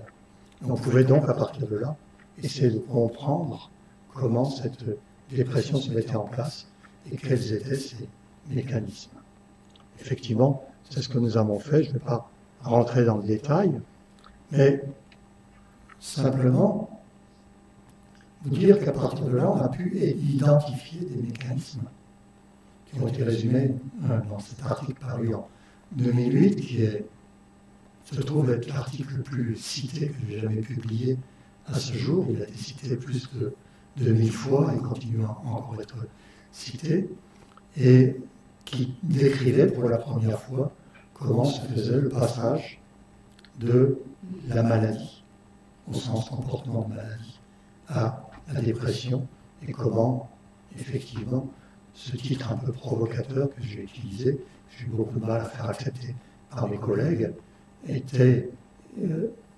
correspondait véritablement à ce qui se passe, comment le système immunitaire subjugue le cerveau pour prendre le contrôle du cerveau et déclencher un état dépressif. Depuis, c'est devenu banal. Tout le monde admet qu'il y a des relations entre inflammation et dépression. Le risque de dépression est plus élevé dans les maladies inflammatoires chroniques que dans la population générale. Si vous vous adressez à des personnes qui souffrent d'arthrite chronique et qui souffrent de lupus, ces maladies auto-immunes, la prévalence de la dépression est à peu près 2 à 3 fois plus élevée qu'en population générale. Quand on prend en moyenne, que l'on fait des mesures par des facteurs d'inflammation, les patients déprimés, on s'aperçoit qu'il y a très souvent un état inflammatoire chronique. Le plus souvent, cela se produit chez les patients qui sont résistants aux traitements antidépresseurs. Il faut savoir que quand on est déprimé, on a une chance sur 3 de répondre aux médicaments antidépresseurs classiques, que ce sont les inhibiteurs de recapture de la sérotonine. Une chance sur 3, c'est pas énorme, hein, c'est difficilement admissible, enfin c'est l'état c'est la situation actuelle en psychiatrie. Et enfin on dispose actuellement d'un certain nombre de données montrant que si on rajoute ou si on utilise seul des traitements anti-inflammatoires, et bien ces traitements anti-inflammatoires permettent de contrôler les symptômes de la dépression, en tout cas chez les patients ayant des signes biologiques d'inflammation. Et donc cela veut dire que ce que l'on a appris sur la relation immunité-cerveau peut maintenant servir au traitement de la dépression. Sur cette diapositive, alors si je n'ai pas le temps d'entrer dans le détail, je représente les différentes étapes de ce que l'on a appris sur la relation entre la périphérie, le système immunitaire à gauche et le cerveau à droite, les différentes composantes de la dépression, peu importe le différent rouage. Et puis, actuellement, nous sommes en train d'étudier au laboratoire à Houston le deuxième versant de cette relation. Non seulement nous avons pu montrer que l'inflammation crée la dépression, mais maintenant nous sommes en train de montrer que la récupération d'un état dépressif, représenté ici dans le temps, la récupération de cet état dépressif dépend en fait de l'action au niveau du cerveau, pas à l'intérieur du cerveau, mais à la surface du cerveau, de lymphocytes T, qui sont les lymphocytes CD8, et dont on ne connaît pas encore le mécanisme d'action et la façon dont ils sont recrutés, mais qui permettent de venir réguler la dépression. La dépression, ce n'est pas quelque chose qui est continu. Il y a un épisode dépressif. On en réchappe, et puis éventuellement on retombe dans la dépression. Et donc, la question qui se pose, c'est comment réchappe-t-on de la dépression et peut-on favoriser la disparition de cette dépression? Donc, c'est ce sur quoi nous travaillons actuellement. Et bien entendu, quand on parle de dépression, on a tout de suite ensemble, chez n'importe quel patient, cette triade symptomatique qui est dépression, fatigue et trouble du sommeil, et quelle est la relation entre la fatigue, la dépression et le trouble du sommeil, que représente exactement la fatigue. Mais maintenant aussi, nous travaillons beaucoup à Houston sur ce qu'est la fatigue et quels sont ses mécanismes chez les patients cancéreux, aussi bien que chez les patients inflammatoires. Je voudrais terminer cet exposé qui a été très long, non pas uniquement sur la science, mais également sur les hommes.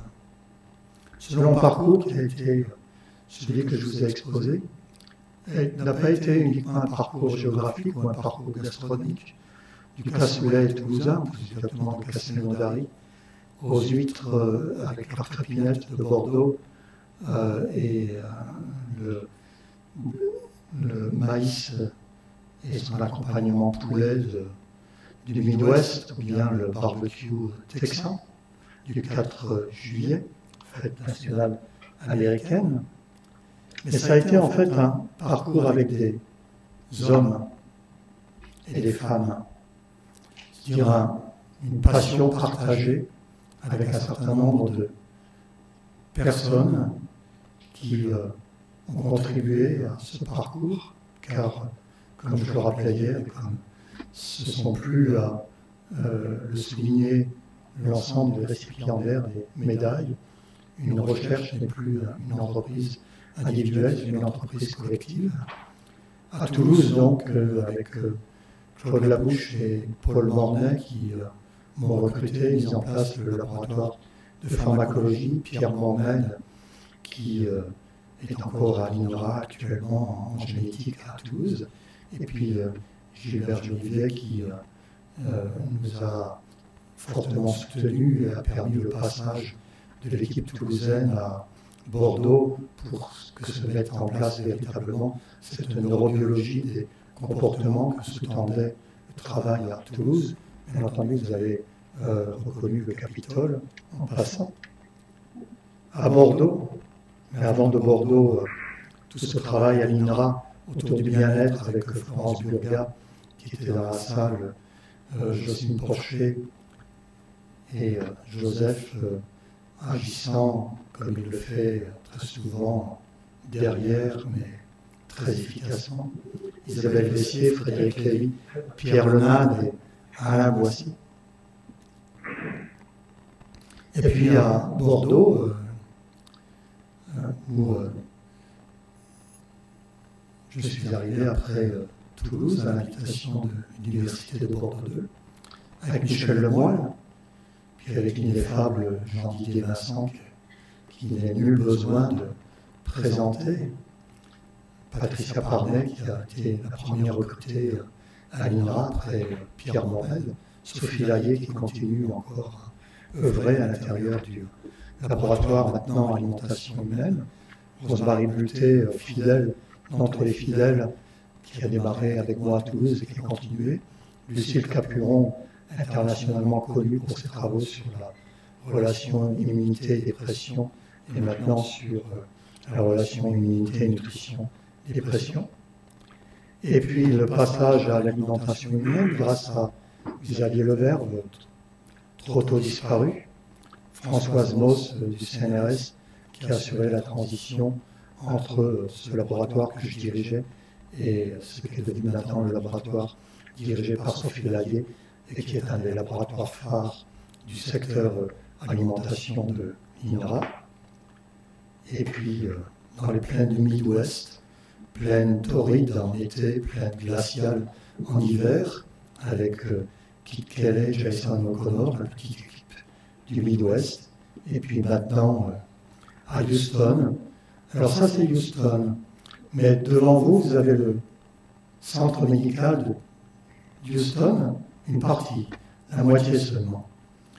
L'autre moitié est en fait de votre côté. Une ville dans la ville, au fond là-bas c'est Houston Downtown.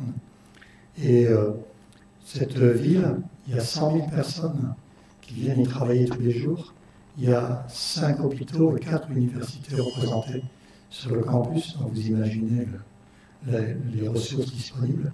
Et vous voyez passer là ce petit ruisseau qui s'appelle un bayou. Vous connaissez les bayous de la Louisiane.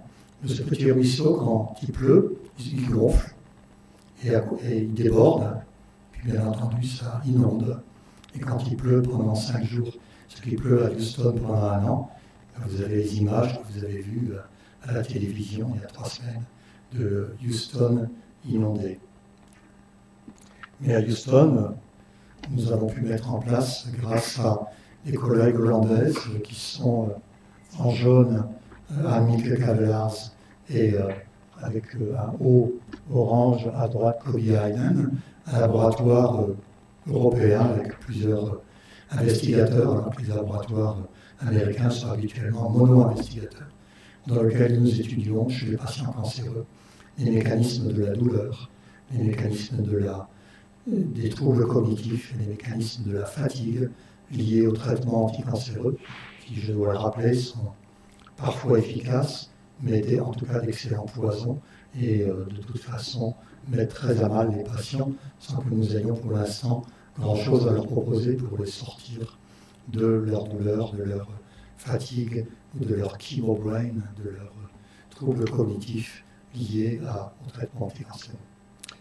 Je vous remercie de votre attention et encore une fois, merci à l'Académie d'agriculture et merci à Gilbert Jolivet et à Joseph Bonnemer, instigateur de tout cela, de m'avoir permis de vous présenter mes recherches dans cette épopée.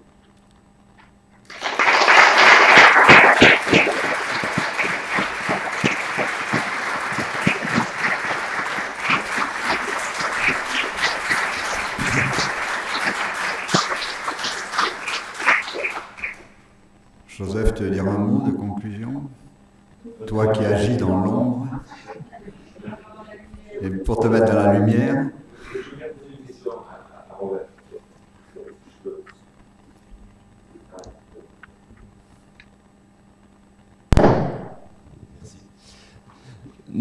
Non, après cette vaste fresque que tu nous as faite, disons, ce regard réflexif sur ton parcours, j'aimerais savoir, lorsqu'un jeune chercheur arrive dans ton laboratoire aujourd'hui, quel est le message fondamental que tu lui donnes? Qu'est-ce que tu lui dis? La première chose que je lui dis ne sert pas à grand-chose. Elle est simplement que j'ai eu beaucoup de chance dans ma vie, et je le reconnais volontiers. J'ai été nourri par une mère d'abondance, qui est l'INRA, et qui était l'INRA, à un moment où il n'y avait pas d'ANR et d'autres choses du même genre. On faisait confiance aux chercheurs. On leur permettait de monter un laboratoire, on leur permettait de monter une équipe, on leur donnait de l'argent sur un programme qui était très vague, et on les jugeait d'après les résultats qu'ils obtenaient, et non pas d'après les projets qu'ils mettaient sur pied. Et c'était pour moi une époque bénie, car cela m'a permis de travailler en marge. J'ai très souvent, et je le rappelais hier, j'ai très souvent été la danseuse de l'INRA, au sens où j'étais entretenu par l'INRA, mais en marge de l'INRA, et j'ai pu bénéficier comme cela pleinement de cette marge pour faire des choses qui n'étaient pas institutionnellement raisonnables. Il a étudié la neurobiologie du comportement dans un organisme qui est au sein des productions animales n'était quand même pas très banal. Je n'avais pas vocation à monter des truies ou à faire des choses de ce genre-là. J'étais plus intéressé par des aventures très intellectuelles. Mais donc ça, c'est vraiment quelque chose que je rappelle volontiers parce que actuellement le contexte a changé.